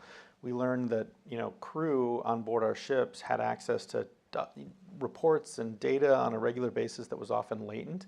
And it was information that we had on our ships in our data centers that we could automate, create algorithms around, help them prioritize work, understand when people weren't on ship in a way that allowed them to spend more time with our guests. And so that's just an example of using automation in an intelligent way to deliver a better customer experience. Greg, I want to ask you about the transformation that Alight was forced to do during the pandemic. As we were prepping, you said that you had a huge surge in demand. Yeah. So connect the dots. First of all, why was there that huge demand surge? So again, we manage benefits, payroll, 401ks, all of those things for the largest companies. And you can imagine as soon as the pandemic hits, it kind of goes crazy, right? Companies start furloughing people. People start going into large periods of uncertainty. They need access to money. Lots of different dynamics happen, so demand surges, right? And that was what the driver of it was. That necessitated us to work with all of our clients on what is the right outcome needed. We had all the same problems everyone else had about staffing and how to accommodate that. And it's a high level of a specialized domain. Right? So when you have somebody calling that's in a crisis situation that needs access to money, we need somebody who can answer in the right way, give them the right answer, or reaches one of our software properties and can actually communicate the right answer. Can you share what is your automation focus now moving forward? Yeah. So I look for us, because we sit as opposed to in the physical world, more in the kind of business process orchestration and complex process orchestration. And so I look at it in a couple of different ways. There is the automation of traditional like RPA kinds of things that sit in the back office. We orchestrate across, providers and different payers, insurance companies, et cetera, to facilitate this. So that's what I kind of consider the more traditional world. But increasingly, our focus is more around the person, the employee of your business, the consumer of the service, maybe the spouse of the employee who is the one who takes care of these things. And so automation in that world is about simplification. And for us, if you think about a life event happening, you get married or you want to start a family or a death happens, those are complex things to orchestrate across your insurance companies and the care providers. Automation in that world is about making that process simple. And in those moments when you're dealing with those, you don't want to be on the phone to your insurance company, talking to the hospital, talking to the whatever. That's what we help, and that's where our focus is. And one more quick point, for those of us in businesses in this room who have to deal with a lot of data, especially record keeping, you pretty much can't do this without automation now. Right, that's right. So we deal with, many hundreds of millions of interactions a year with people that sit in these specialized domains. So, you heard Ken talk about, and again, a different setting, but that sort of vast amount of data, that helps us then understand when I get into this situation, this is exactly what people like me have done, this is what has worked, this hasn't worked. How do I help that orchestration process? Rob, I also want to ask you about your automation focus at Ryder. You mentioned you're trying everything, including drones. How are you using drones? I would imagine for safety, but do share a little bit about that. Yeah, and we're using it across both sides. We're using some of it across our warehousing and trying to understand the movement of goods and location of goods and trying to automate that whole process. And on the fleet management side, on the shop side, it's critical for us to find better ways of automating the movement of the vehicles and the positioning of the vehicles. So what's where and what's happening in some of these yards. You have a lot of inbound and outbound traffic, and then really leveraging the drones to automate that process and give us insights, and that then automates the manual work that other people would naturally have to walk up and down the yards and log things on a piece of paper potentially. We've digitized that whole experience, and now that workforce can focus on much more value-add work within those yards. So we're in early phases. We're experimenting with some technologies. We're using camera technologies as well. We're geofencing some of those locations. We're using vehicle communication technology as part of it, and trying to get a better picture of what's really happening digitally in our yards. Jay, you also have some really cool automation projects at Royal Caribbean, but before we address those, I have to ask you to please share with us the massive challenge that we all saw you go through. You basically just shut down completely your industry and restart. This included a workforce that was global, plus people got stranded. Can you just share a little bit about that experience? Yeah, I mean, we had to get nearly 70,000 crew off ships to homes around the world. And so you're talking about, we've got crew from over 120 countries, and so getting everybody repatriated back to their home for a period of time, and then bringing that workforce back while still growing our business. I mean, you're talking, getting 70,000 people home, then getting 80,000 people back to work was a massively complex challenge. I will say one of the reasons we were able to make it frictionless and flawless for our crew is how much investment we made in intelligent automation, in technology for crew onboarding, movement of people, logistics, like that investment in what I would say prior to the pandemic paid off volumes for us as we had to restart. I want to ask you now about how you are using automation to actually make the cruising industry, your industry, greener. Tell us about this cool project that's eco-related. Yeah, we're launching a new ship, Icon of the Seas, in January of 2024. And one of the things that we've noticed in time is, and it was a simple aha moment for us, but if you've ever stayed in a hotel, oftentimes your housekeeper moves your stateroom into eco mode and you return to your room, it's super hot and you're very dissatisfied. But it saved that hotel money, it was better for the environment. And we debate experiences versus trade-off experiences like that all the time. And all of our ships, our newer ships, are outfitted with that sort of similar technology. We had this aha moment. We have data on our ships that know when you get off the ship. Right. And so we connected those two systems to say, well, wait a minute, we know when your whole party gets off the ship, let's have the ship automatically move your room into eco mode, and then when the first person pings back on the ship, we slowly start to bring your room back to the experience level that you expected. Our ships are big enough, by the time you get back there, we have a shot that we're getting closer and closer to what the level is that you wanted. And so that's something that we're testing to make sure that we're delivering our service promise, but also, again, reducing our environmental footprint, and then, frankly, saving cost as well. Each of your companies have different challenges with customer services, but it's intense customer service. In your case, and I want to ask you this about, Greg, is that you often have people calling you, they're distressed, they want something right away, they don't have a lot of patience. You must be using automation for that customer interaction. A lot of automation. So we have about 95% of our interactions happen digitally, about 5% of them happen live. And that's something that we always sort of look at what that mix is. And our value for live interactions, we want those to be saved for the things that need to be live, right? I have a critical question. I don't understand what's going on with this. I'm in a situation that needs work. We have a lot of automation in that front. What happens though is a lot of those lanes sort of get clogged with things that are not needed that and can be serviced digitally. It's sort of lower value. They may be high value things, but low value to have a live interaction. And so we use a lot of different technologies and techniques to drive that sort of channel shifting and engagement into the right place. We have an audience question that I want to see if all three of you can give me a quick answer to. Rob, how do you measure a return on investment when you invest in a big automation project? How do you know when it's going to be successful? Yeah, I think a couple concepts. One is a lot of our investments in automation and in innovation, we always want to make sure that we have a baseline to measure against. So we always look at things that are scalable, that are going to provide the right value, but we want to be able to know where we've started. And I think that helps us to measure that ROI once we actually implement an element later to know what we're baselining against. So that's critical. It's critical to have that initial data, not to go into it blind. I think the other part of ROI and selling it maybe is around being scrappy about it, starting small. And I think we do a lot of that in a large organization like Ryder, 48,000 employees, legacy of an organization.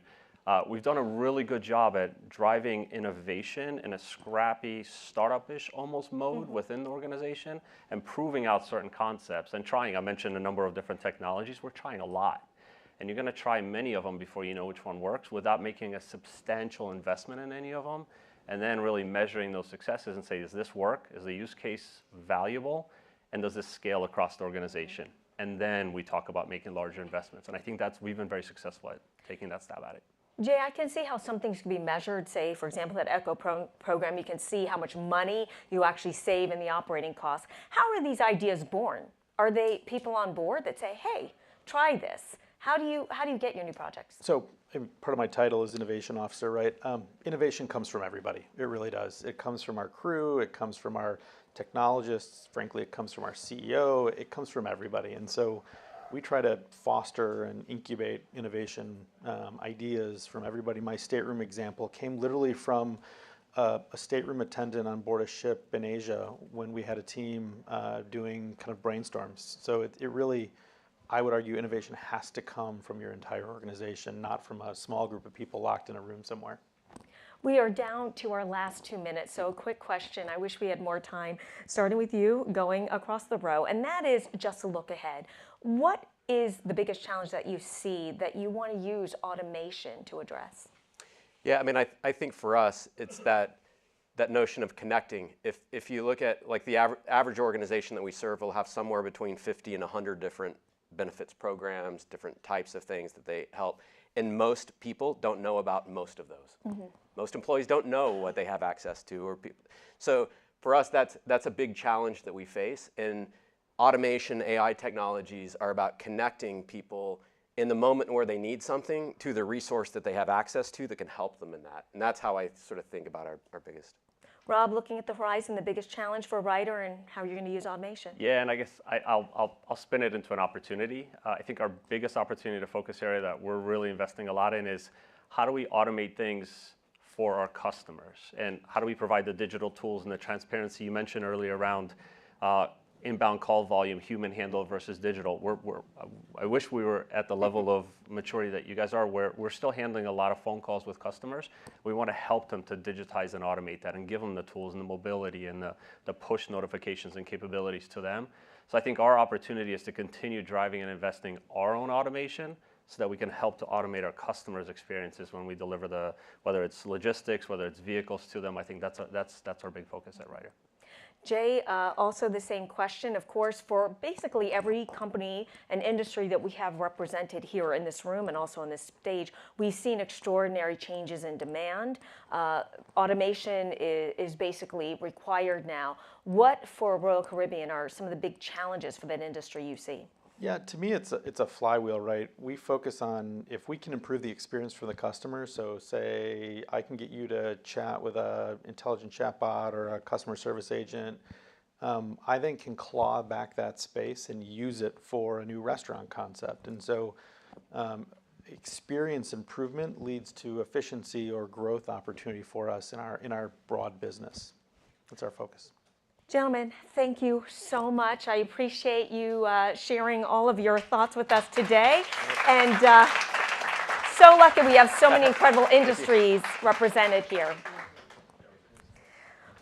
Again, we promised that we would be efficient with your time. I hope that you learned a lot from all that these executives so generously shared with us today, both in this room and virtually to our global audience. We want to thank you for joining us for this briefing on intelligent automation, transformation in a time of uncertainty. Thanks again to all the speakers, the fabulous moderators for this wonderful program. Thanks most of all to our sponsor, IBM, for making this briefing possible. If you'd like more information from our sponsor, just please visit the Resources tab on the event website. Thanks, of course, to all of you for being such an engaged and attentive audience.